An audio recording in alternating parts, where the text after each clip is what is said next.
To the domestic violence, जो domestic violence है उसका मतलब क्या है? डोमेस्टिक वायलेंस मतलब होता है कोई भी अब्यूज करना, वायलेंस करना, किसी को डराना, धमकाना, फोर्स करना, that is a part of domestic violence. तो इस केस में क्या है, यहाँ पर डोमेस्टिक वायलेंस जो है वो फिजिकल भी हो सकता है, साइकोलॉजिकल भी हो सकता है, और it can also affect the gender, race और सेक्सुअल ओरिएंटेशन, मतलब ये इफेक्ट कर सकता है किसी भी तरीके से। अब यहाँ पे किस तरह के डोमेस्टिक वायलेंस होते हैं?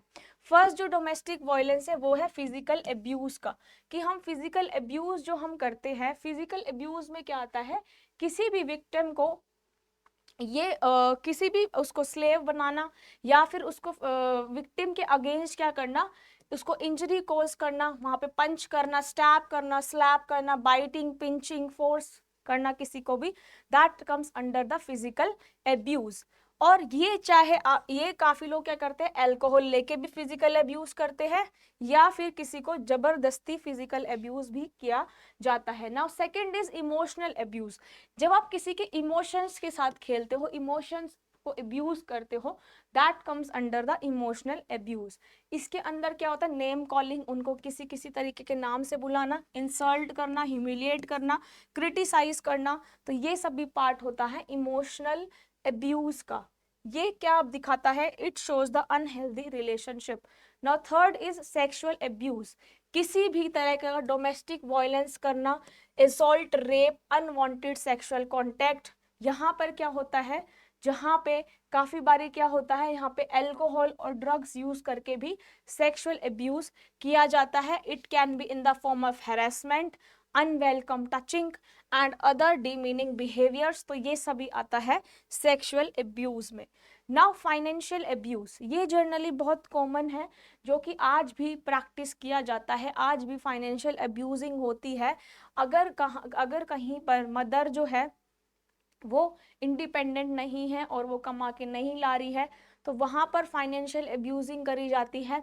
सेकंड, डॉरी सिस्टम, अगर कोई दहेज नहीं ला रहा है और फिर उसके बाद उसको अब्यूज किया जाता है, टॉर्चर किया जाता है, तो that is also come under the financial abuse.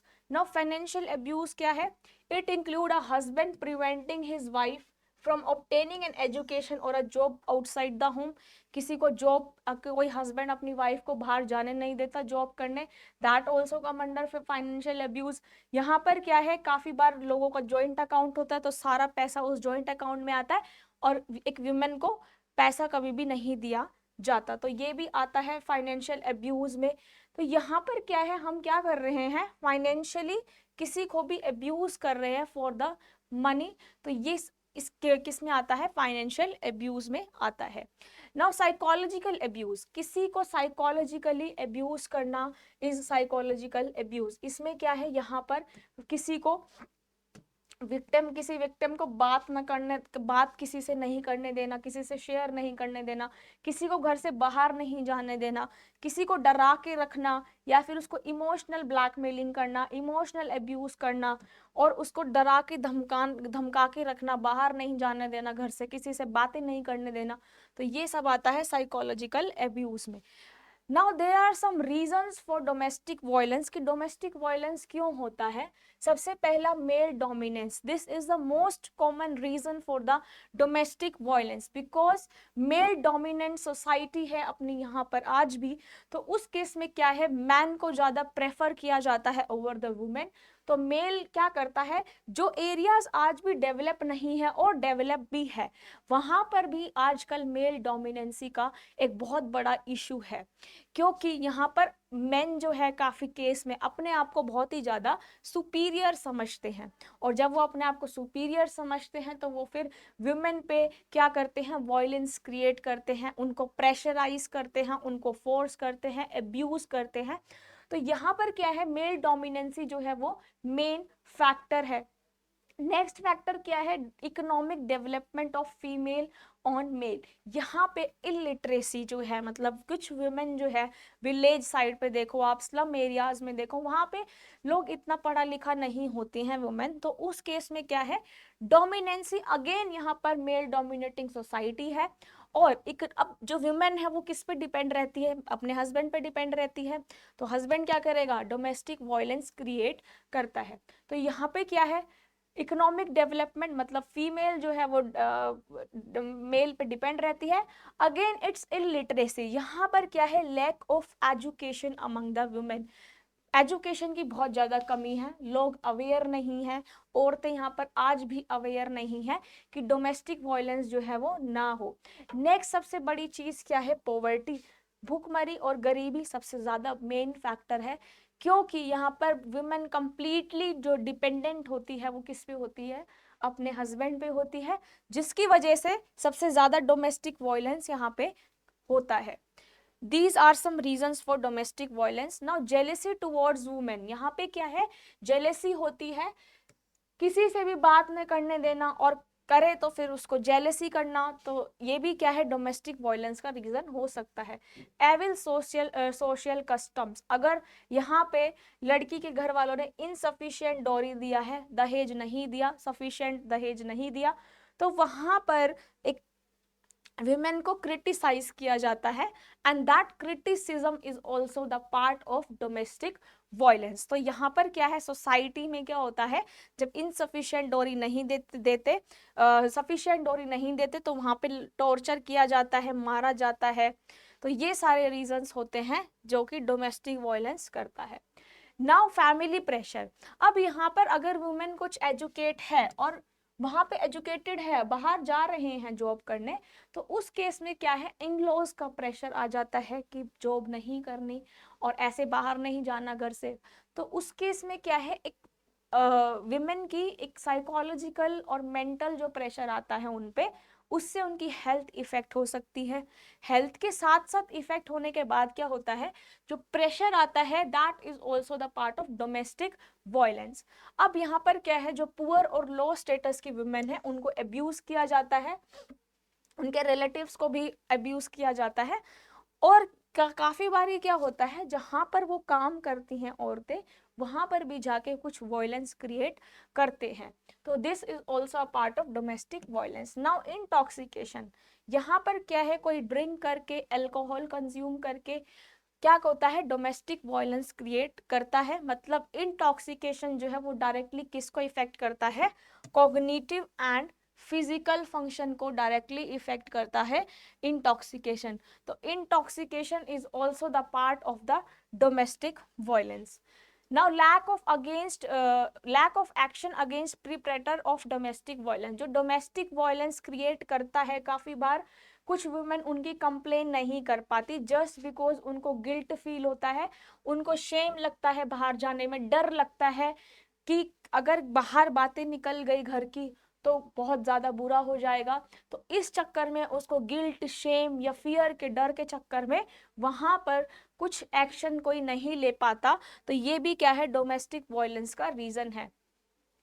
Now there are some helpline numbers जो कि यूजीसी नेट होम साइंस के एग्जाम में पूछा जाता है। जनरली आपसे हेल्पलाइन नंबर पूछते हैं, domestic abuse and sexual violence women helpline number, तो उसका हेल्पलाइन नंबर होता है 181, जो कि जनरली एग्जाम में पूछा जाता है। तो 181 100 पुलिस नंबर होता है, 101 फायर होता है, फायर का नंबर होता है, इमरजेंसी नंबर है ये सारे, एम्बुलेंस का है, ट्रैफिक पुलिस का है, एंटी करप्शन हेल्पलाइन है, हॉस्पिटल ऑन व्हील्स है, एंटी पॉइजन है, डिजास्टर मैनेजमेंट है, नेचुरल कैलेमिटीज है, कुछ यहाँ पर एंटी टेरर हेल्पलाइन नंबर है, वुमेन इन डिस्ट्रेस, जब वुमेन को तंग परेशान होती हैं, वो तंग किया जाता है, दैट इज 1091।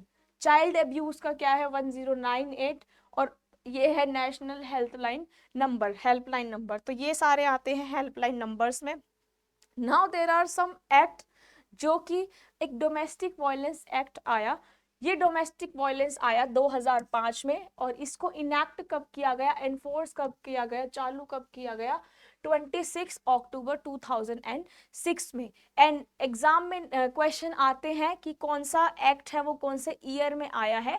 तो यहाँ पर ये ध्यान में रखना है कि जो PWDVA है, मतलब protection of women from domestic violence है, ये आया है 2005 2005 में, और इसको इनेक्ट कब किया गया? 2006 में इसको बनाया गया, चलाया गया। अब इसको हम, इसके फीचर्स क्या क्या हैं? इसके फीचर्स क्या है? जो डोमेस्टिक वायलेंस एक्ट है उसने क्या बताया कि अगर किसी पर डोमेस्टिक वायलेंस हो रहा है तो हम उसको क्या क्या चीजें ध्यान में रखनी चाहिए ताकि डोमेस्टिक वायलेंस ना हो। ऐसा कौन सा एक्ट में, इसके क्या क्या फीचर्स थे, क्या क्या चीजें इस एक्ट में बनाई गई? तो यहाँ पे देखते हैं हम क्या चीजें बनाई गई। यहाँ पर क्या है, अगर कोई भी वुमेन जो है अपने हस्बैंड के घर पे रह रही है तो उसको पूरा हक है जितना कि हस्बैंड को है, जितना हस्बैंड का घर में हक है, जितने उसके राइट्स हैं, जो भी वो कॉमन चीजें शेयर करते हैं, उतना ही वाइफ को भी पूरा हक है। तो इस एक्ट ने फर्स्ट पॉइंट ये बताया। सेकंड पॉइंट क्या बताया यहाँ पर कि वुमेन जो है वो अपने, चाहे अपने घर में रह रही है चाहे वो अपने मदर के घर में रह रही है, तो जितना वो मदर के घर में रह रही है उतना ही उसको यहाँ पर भी राइट है, मतलब इनडिस्क्रिमिनेशन कहीं भी नहीं है।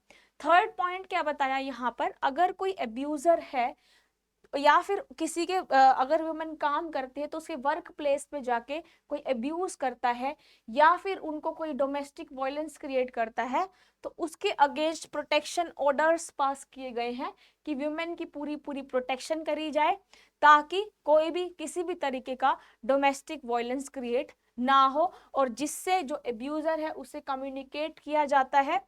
नेक्स्ट जो यहाँ पर पॉइंट दिया, वहां पे क्या दिया कि प्रोटेक्शन ऑफिसर्स को अपॉइंट किया गया, और एनजीओज वगैरह में जो वुमेन होती हैं उनको वहां पे प्रोटेक्ट करने के लिए भेजा गया।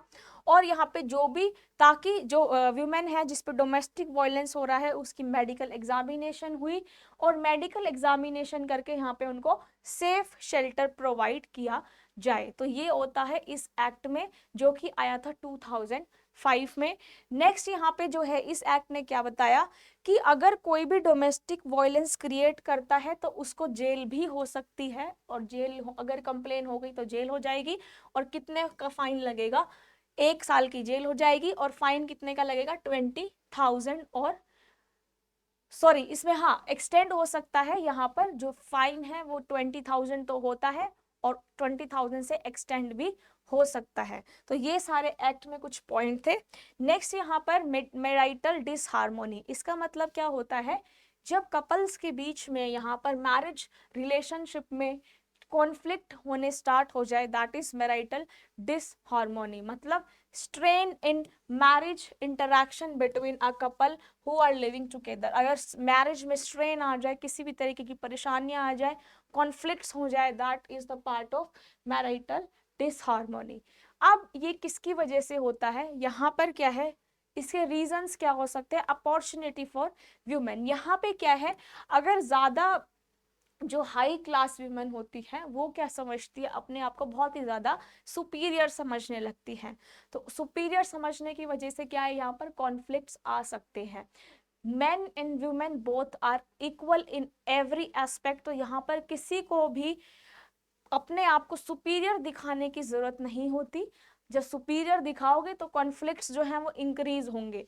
तो यहाँ पर क्या है, हायर एजुकेशन लेवल एक्सेस हो जाता है, ज्यादा पढ़ लेते हैं, ज्यादा ऑक्यूपेशन हो जाता है, जिसकी वजह से फैमिलीज में, काफी सारी फैमिलीज में इशू हो जाता है। तो that is also part of marital disharmony. Next, dual career purpose, मतलब हाई प्रेशर जॉब है, अगर दोनों पेरेंट्स वर्किंग है और न्यूक्लियर फैमिली है तो वहां पर वुमेन के ऊपर सारा प्रेशर आ जाता है कि वो घर का काम करे और बच्चों की देखभाल भी करे।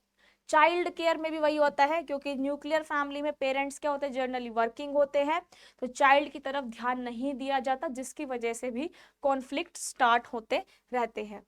Type of marriage and family, काफी सारी क्या होती है, फैमिली जो है वो डिसएग्री करती है, जॉब नहीं करने देती, और यहाँ पर क्या है, ये भी एक रीजन बनता है जिससे कॉन्फ्लिक्ट्स हो सकते हैं।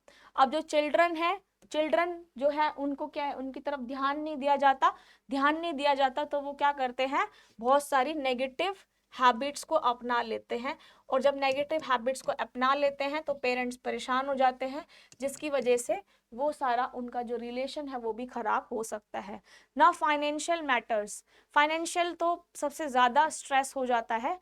मतलब अगर यहाँ पर वुमेन ज़्यादा अर्न कर रही है अपने हस्बैंड से, तो उस केस में भी यहाँ पर कॉन्फ्लिक्ट्स होने के चांसेस रहते हैं। नाउ मैरिटल कॉन्फ्लिक्ट्स, वही है यहाँ पर लड़ाइयाँ क्यों होती है, किस वजह से होती है, इसको हम कैसे सॉल्व कर सकते हैं, एक दूसरे के साथ क्वालिटी टाइम स्पेंड करके, ताकि यहाँ पर जो बीच में अंडरस्टैंडिंग है वो सही रहे, एक दूसरे को रिस्पेक्ट करके, ईगो को खत्म करके, डिसएग्रीमेंट्स को अवॉइड करके, यहाँ पर इस तरह से हम मैरिटरी कॉन्फ्लिक्ट्स को सॉल्व कर सकते हैं। Now there are some millennium development goals, जिसको हम बोलते हैं MDG एंड चाइल्ड प्रोटेक्शन। अब ये जो MDG गोल्स है, इनको लर्न कैसे करना है, मैं आपको एक स्टोरी की फॉर्म में ये सारे MDG गोल्स को याद करवाऊंगी, जो कि पेपर 1 का भी पार्ट है। अब जो ये MDG गोल्स है, ये 8 तरह के गोल्स हैं, इसमें 8 गोल्स आते हैं, इनको हम स्टोरी की फॉर्म में लर्न करेंगे।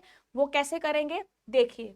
सबसे पहले यहाँ पे क्या होगा, पॉवर्टी और हंगर, मतलब भूखमरी और गरीबी को हटाना है। ध्यान से सुनिएगा, हमें सबसे पहले क्या करना है इस गोल में, भूखमरी और गरीबी को हटाना है, ठीक है। अगर भूखमरी और गरीबी हट गई तो एजुकेशन क्या है, अच्छी हो जाएगी, ठीक है। जब भूखमरी और गरीबी नहीं रहेगी तो बच्चों को एजुकेशन मिलेगी, जब एजुकेशन मिलेगी तो वहाँ जेंडर इक्वालिटी होगी और वुमेन एम्पावरमेंट बढ़ेगी, जाहिर सी बात है। पॉवर्टी, भूखमरी, गरीबी हट गई तो क्या हुआ, एजुकेशन अच्छी हो गई, एजुकेशन अच्छी हो गई तो जेंडर इक्वालिटी आ गई, वुमेन एम्पावरमेंट आ गई, वुमेन एम्पावरमेंट आ गई तो चाइल्ड मोर्टेलिटी, मतलब जो डेथ रेट है वो क्या हो गया, कम हो गया, ठीक है। अब यहाँ पे जब मोर्टेलिटी रेट कम हो गया तो वुमेन की हेल्थ जो है वो इंप्रूव होने लग गई, मैटरनल हेल्थ इंप्रूव हो गई, और जब मैटरनल हेल्थ इंप्रूव हो गई तो वहाँ पे जो जितनी भी डिजीज थी महिला में वो सारी खत्म हो गई, ठीक है। जो भी मैटरनल हेल्थ जब इंप्रूव हुई तो जितनी भी डिजीज थी वो सारी हट गई, डिजीज हट गई तो इन्वायरमेंट सस्टेनेबिलिटी बढ़ गई, इन्वायरमेंट सस्टेनेबल बन गया, और जब इन्वायरमेंट सस्टेनेबिलिटी आ गई तो वहां पे क्या हुआ, ग्लोबल डेवलपमेंट, अच्छा डेवलपमेंट हुआ। तो ये सारे गोल्स आते हैं, 8 तरह के गोल्स, जिसमें यहाँ पर ये स्टोरी की फॉर्म में याद करवाए हैं। फिर से याद कर लेते हैं। सबसे पहले क्या है, जब भूखमरी और गरीबी हटी तो यहाँ पे एजुकेशन अच्छी आई, एजुकेशन अच्छी आई तो जेंडर इक्वालिटी हो गई, जेंडर इक्वालिटी हो गई तो चाइल्ड मोर्टेलिटी रेट कम हो गया, चाइल्ड मोर्टेलिटी रेट कम हो गया तो मैटरनल हेल्थ इंप्रूव हो गई, और मैटरनल हेल्थ इंप्रूव हो गई तो सारी डिजीज खत्म हो गई, डिजीज खत्म हुई तो इन्वायरमेंट सस्टेनेबल हो गया, और इन्वायरमेंट सस्टेनेबल हो गया तो ग्लोबल डेवलपमेंट हो गई। Now this is a part of parenting, हम किस तरह से बच्चों की पेरेंटिंग करते हैं, किस तरह से बच्चों का ध्यान रखते हैं, कैसे हम उनकी भावनाओं को समझते हैं, कैसे हम उनके साथ एक हेल्दी रिलेशनशिप डेवलप करते हैं, तो this is the part of parenting.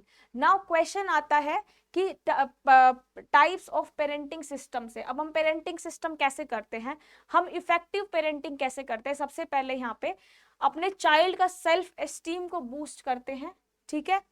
Catch, यहाँ पे क्या करना है, हमें उनकी भावनाओं को समझना है, यहाँ पर अपने पेरेंट्स, अपने बच्चों को समझाना है, उनको डीमोटिवेट नहीं करना, उनको हमेशा मोटिवेट करके रखना है, जो कि एक सेल्फ एस्टीम का पार्ट है। उनके साथ अच्छा रहना है, उनको प्यार करना है, कॉम्प्लीमेंट्स देने हैं, किसी से कंपैरिजन नहीं करना, डीमोटिवेशन नहीं रखना, उनके पे लिमिट सेट करनी है, और उनके साथ डिसिप्लिन में रहना है, मतलब अपने बच्चों को डिसिप्लिन सिखाना है, जो कि एक इफेक्टिव पेरेंटिंग का पार्ट है। और यहाँ पे अपने बच्चों के लिए टाइम निकालना है, चाहे आप 10 मिनट निकालो पूरा दिन में, ताकि जो आपके और आपके बच्चे हैं उनका जो कनेक्शन है वो अच्छा रहे। गुड रोल मॉडल बनना है उनके साथ, एक अच्छा रोल मॉडल बनो, कम्युनिकेशन करो, जितना कम्युनिकेशन होगा उतनी पेरेंटिंग अच्छी होगी, उतना ही बच्चे आपके साथ बॉन्ड शेयर कर पाएंगे। नाउ नेक्स्ट यहाँ पर है फ्लेक्सिबल रहो उनके साथ, उनको क्रिटिसाइज मत करो किसी भी तरीके से, उनकी भावनाओं को समझो, उनके इमोशंस को समझो, उनके साथ शेयर करो बातें, उनके साथ फ्लेक्सिबल रहो, तो इससे पेरेंटिंग स्टाइल अच्छी होती है। उनको दिखाओ कि that your love is unconditional, उनको किसी भी तरीके से ब्लेम मत करो, क्रिटिसाइज ना करो, फॉल्ट मत निकालो, उनकी सेल्फ एस्टीम को हर्ट ना करो, तो ये सभी चीजें आती हैं इफेक्टिव पेरेंटिंग में। Now this is very much important from exam point of view, जिसमें आता है टाइप्स ऑफ पेरेंटिंग स्टाइल। तो सबसे इंपॉर्टेंट पार्ट है, यहाँ से क्वेश्चन जनरली आता ही आता है। मैच द फॉलोइंग में आता है, arrange the sequence, not arrange in the sequence, यहाँ पर आपको मैच द फॉलोइंग में मिल जाएगा, या डायरेक्ट वन लाइनर में आपको ये क्वेश्चन आ सकता है। ये ध्यान से सुनिएगा। There are 4 type of parenting style. First style is authoritarian. पहले मैं आपको ऑथोरिटेरियन बता देती हूँ।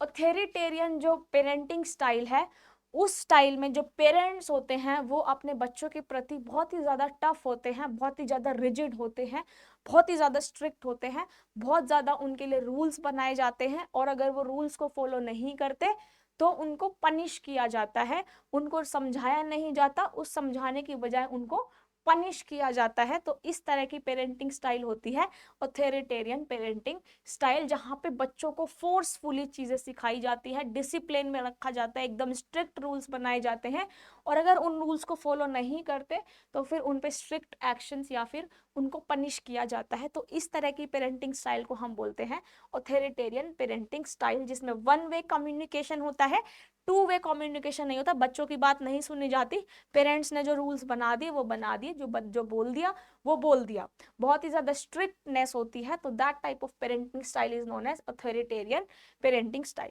Now coming to the authoritative, ये दोनों में स्टूडेंट्स कंफ्यूज हो जाते हैं, अथॉरिटेरियन और अथॉरिटेटिव।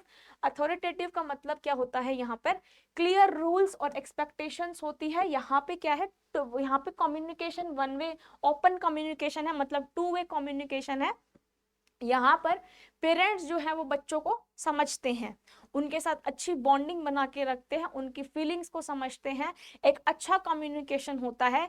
यहाँ पर क्या है, वहाँ पे कोई स्ट्रिक्ट रूल्स नहीं बनाते, लेकिन इसके कुछ कॉन्सिक्वेंसेज होते हैं। जैसे ये जो है, इसमें बहुत ज़्यादा पेशेंस रखना पड़ता है पेरेंट्स को, क्योंकि यहाँ पर किसी भी तरह के ना रूल्स बनाए जा रहे हैं, बहुत ही ज़्यादा फ्लेक्सिबल है बच्चों के साथ। तो ऐसा नहीं है कि ह्यूमन नेचर है कि गुस्सा आता है, लेकिन इस केस में क्या, इस पेरेंटिंग स्टाइल में जो एग्रेसिवनेस है वो बहुत ही ज़्यादा कम होती है। तो यहाँ पर पेशेंस की जो है वो डिसएडवांटेज है कि पेशेंस रखना पड़ता है इस टाइप की पेरेंटिंग स्टाइल में। लेकिन जो ये वाली पेरेंटिंग स्टाइल है, ये टू वे है, मतलब इसे बच्चों की उसको समझा जाता है, उनकी फीलिंग्स को समझा जाता है, ऐसे कोई रूल्स नहीं बनाए जाते, ना ही उनको पनिश किया जाता। Next type of style is known as permissive parenting style. Permissive का मतलब होता है कंप्लीटली चाइल्ड ड्राइवन होती है। यहाँ पे क्या है, रूल्स बना भी सकते हैं, नहीं भी बन सकते, और यहाँ पे कॉन्फ्लिक्ट्स नहीं होते, बच्चों को पूरी फ्रीडम होती है, उनके भावनाओं को समझा जाता है, पेरेंट्स का कोई रोल नहीं होता, बहुत ही ज्यादा ओपन फ्रीडम होती है कि बच्चा जो है वो कहीं भी जाए, कुछ भी कर सकता है। तो यहाँ पर उनमें ना रूल्स बनाए जाते, और बनाए जाते तो वो बहुत ही ज्यादा फ्लैक्सिबल रूल्स होते हैं। नेक्स्ट जो पेरेंटिंग स्टाइल है, दैट इज नेग्लेक्टफुल पेरेंटिंग स्टाइल। इस नेग्लेक्टफुल का मतलब होता है जिसमें पेरेंट्स जो है वो इन्वॉल्व ही नहीं होते, अपने आप को इन्वॉल्व ही नहीं करते। तो इस टाइप की स्टाइल को बोलते हैं नेग्लेक्टफुल पेरेंटिंग स्टाइल। यहाँ पर क्या है, जो माँ बाप है वो अपने बच्चों पे ध्यान नहीं देते, बिल्कुल नेग्लेक्ट करते हैं कि हमारा बच्चा है ही नहीं। तो इस तरह की पेरेंटिंग स्टाइल होती है नेग्लेक्टफुल, जिसको हम बोलते हैं अनइन्वॉल्व। अब नेग्लेक्टफुल में एक डिसएडवांटेज होता है कि यहाँ पे जो बच्चे हैं वो नेगेटिव हैबिट्स को अपना लेते हैं। अब इन नेगेटिव हैबिट्स को क्यों अपनाते हैं, क्योंकि पेरेंट्स ध्यान नहीं देते, ना उनके साथ कुछ शेयर करते हैं, ना उनके लिए कोई रूल्स बनाते हैं, ना उनको डिसिप्लिन सिखाते हैं। तो ऐसे में क्या करता है बच्चा, बाहर सोशल इंटरेक्शन ज्यादा करता है, और जब वो सोशल इंटरेक्शन करता है तो नेगेटिव हैबिट्स ज्यादा डेवलप कर लेता है। तो इस तरह की पेरेंटिंग स्टाइल को बोलते हैं नेग्लेक्टफुल, जिसमें पेरेंट्स होते हैं वो इन्वॉल्व नहीं होते। नाउ यहाँ पे हम थ्योरी पढ़ लेते हैं। अथॉरिटेरियन में क्या है, one way mode of communication, जहाँ पे पेरेंट जो है वो स्ट्रिक्ट रूल बना देते हैं, कोई भी नेगोशिएशन नहीं होता, मिस्टेक करते तो उनको पनिशमेंट मिलती है, बच्चों को बाहर नहीं जाने दिया जाता। अब जब बच्चों को बाहर नहीं जाने दिया जाएगा तो वहाँ पे 2 तरीके का रूल हो सकता है। एक तो जो बच्चा है वो बहुत ही ज्यादा कंजर्व रहेगा, घर में रिजर्व रहेगा, तो वो उसको शेम फील होगा, गिल्ट करेगा वो बाहर जाने में, और अगर वो बाहर जाएगा तो वो बहुत ही ज्यादा एग्रेसिव नेचर का भी बन सकता है। तो ये डिसएडवांटेज होता है अथॉरिटेरियन में, जहां पर पेरेंट्स जो है वो बहुत ज्यादा स्ट्रिक्ट होते हैं। अथॉरिटेटिव में क्या है, क्लियर गाइडलाइंस होती है, रूल्स बनाए जाते हैं, डिसिप्लिन मेथड सिखाए जाते हैं, पनिशमेंट नहीं दी जाती, पनिशमेंट की जगह उनको डिसिप्लिन सिखाया जाता है। यहाँ पे कम्युनिकेशन होता है, टू वे कम्युनिकेशन होता है, एक हेल्दी रिलेशनशिप बनता है, तो कॉन्फिडेंस आता है जिससे बच्चों में वो अपनी चीज़ों को समझ सकते हैं। तो ऐसी पेरेंटिंग होती है अथॉरिटेटिव। परमिसिव का मतलब क्या है, यहाँ पर एक वार्म नर्चरिंग रिलेशनशिप होता है जहाँ पर फ्रीडम होती है, कम्युनिकेशन ओपन होती है, और यहाँ पे क्या है, पेरेंट्स अपने बच्चों को अलाउ करते हैं कि वो खुद ही अपनी चीज़ों को फिगर आउट करे। रूल्स बहुत लिमिटेड होते हैं। अब रूल्स जब लिमिटेड हो रहे हैं तो वो बच्चा अनहेल्दी ईटिंग कर सकता है, वहां पे बहुत ही ज्यादा जब उसको फ्रीडम मिलती है तो वो लेट सोने जाता है, होमवर्क नहीं करता, या फिर सारा दिन टीवी देखते रहते हैं। तो ऐसे टाइप की पेरेंटिंग स्टाइल को बोलते हैं परमिसिव, जहाँ पे पेरेंट्स ज्यादा रूल्स नहीं बनाते। तो अनइन्वॉल्व में क्या है, कंप्लीटली चिल्ड्रन को it given a lot of freedom, बहुत ज्यादा फ्रीडम होती है, उनकी बेसिक नीड फुलफिल होती रहती है, और बच्चे क्या है अपने आप ही अपनी लाइफ को चलाते रहते हैं। तो यहाँ पर क्या है, कम्युनिकेशन है वो बहुत ज़्यादा लिमिटेड होती है, और यहाँ पे बहुत ज़्यादा जो है वो इतनी केयर नहीं करी जाती बच्चों की। तो this type of style is known as parenting style. Now parent education जो है, पेरेंट एजुकेशन यहाँ पे अगर पेरेंट्स की एजुकेशन अच्छी है तो वो क्या करेगी, एम्पावरमेंट बढ़ाएगा, जो आपके कनेक्शंस है वो अच्छे होंगे, चाइल्ड का बिहेवियर अच्छा हो जाएगा। तो ये सब आते हैं पेरेंट एजुकेशन में। तो यहाँ पर क्या है, अगर पेरेंट्स आपके पढ़े लिखे होंगे तो अपने बच्चों का अच्छे से देखभाल रख पाएंगे, और ऐसा नहीं है कि जो पढ़े लिखे हैं वही ध्यान रख सकते हैं, और भी लोग हैं जो इलिटरेट भी है वो भी बच्चों का ध्यान रख सकते हैं। बट यहाँ पे कुछ ऐसे पेरेंट एजुकेशन प्रोग्राम चलाए गए जहाँ पे पेरेंट्स को अवेयर किया गया टुवर्ड्स देयर चिल्ड्रन। यहाँ पर एक स्टेप प्रोग्राम चलाया गया था जिसको हम बोलते हैं, यहाँ पे जनरली कुछ फुल फॉर्म पूछ ली जाती है एग्जाम में, जिसको हम बोलते हैं psychotherapy systematic training for step effective parenting, जो कि एक स्टेप की फुल फॉर्म है। So this is all about parenting styles and the relationship. कोई भी आपको डाउट हो तो आप कमेंट बॉक्स में मेंशन कर देना। होप आपको ये अच्छा लगा होगा topic. Thank you very much, bye and take care.